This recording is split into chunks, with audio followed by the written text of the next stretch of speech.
இயேசுவின் அன்பு இதயங்களுக்கு காலை வணக்கம்.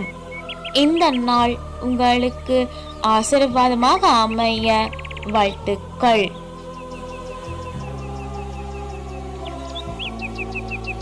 இப்புதிய நாளுக்கான ஆசீர்வாத இறைவசனம் இணைச்சட்டம் அதிகாரம் 20 இறை வார்த்தை 4.